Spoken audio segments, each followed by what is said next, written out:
नमस्कार, मी धनश्री किचन में तुमच्या सर्वांचं खूप खूप खूप स्वागत आहे। आज आपण आहे ना हे ना सुकी मच्छी आहे, ह्याला आम्ही मोदक असे म्हणतो। तुमच्या इथे काय म्हणतात ते मला कमेंट मध्ये नक्की सांगा।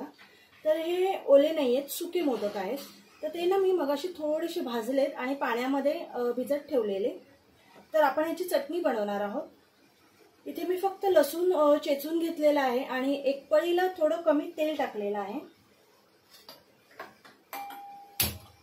तसेच इथे थोडा कढीपत्ता टाकणार आहे फोडणीला।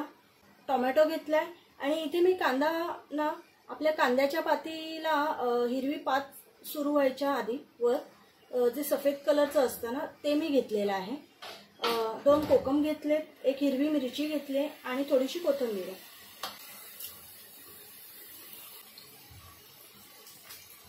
लसूण, कढीपत्ता आणि एक मिरचीही टाकून घेते। थोडंसं जिरं टाकूया आणि थोडं हिंग पण टाकायचं। लसूण इथे चांगला भाजलाय। आता आपण हा कांदा आहे ना हा टाकून घेऊया।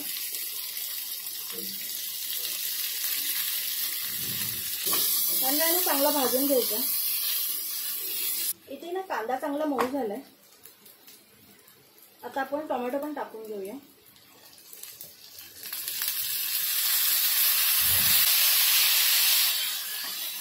टोमॅटो पटकन शिजण्यासाठी ना आपण इथे मीठ टाकूया, चवीनुसार मीठ टाकायचं। सुकी मच्छी नेहमी आहे ना थोडी खारट असते, कारण ती मिठामध्ये सुकवलेली असते, त्यामुळे ह्याच्यात मीठ टाकताना ना थोडं कमी टाकायचं। एक अर्धा चमचाला थोडी कमी हळद टाकली आहे,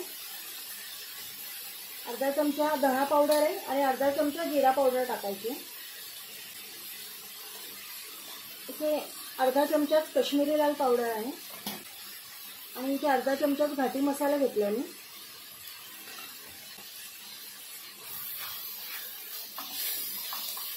इथे मी गॅस कमी ठेवलाय, आपले मसाले करपतील। याच्यावरच आहे ना आपण कोथिंबीर टाकून घेऊया। म्हणजे कोथिंबीरीचा ना छान स्वाद आहे ना, ते भाजली ना की खूप छान स्वाद येतो त्याचा। इथे ना मसाले थोडे करपायला लागले म्हणून थोडंसं पाणी टाकते। टोमॅटो पण छान इथे ना शिजलाय। आता आपण हे कोकम टाकून घेऊया आणि हे मोदक आहेत ना हे पण टाकून घेऊया।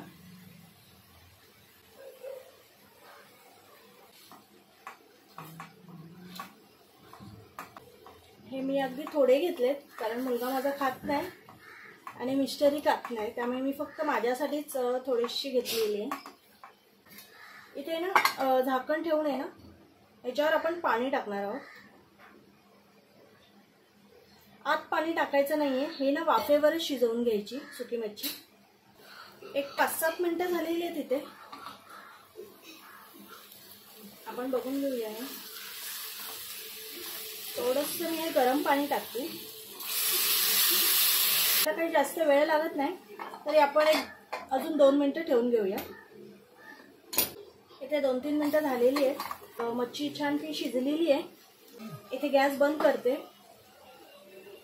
आपले सुके मोदक झालेले आहेत, तर नक्की ट्राय करा। ही भाजी भाकरी बरोबर तर इतकी छान लागते, म्हणजे स्पेशली मला ही भाकरी बरोबरच खूप आवडते। व्हिडिओ आवडला असेल तर नक्की लाईक, शेअर आणि सबस्क्राईब करा आणि नक्की करून बघा, खूप छान होतात। बाय।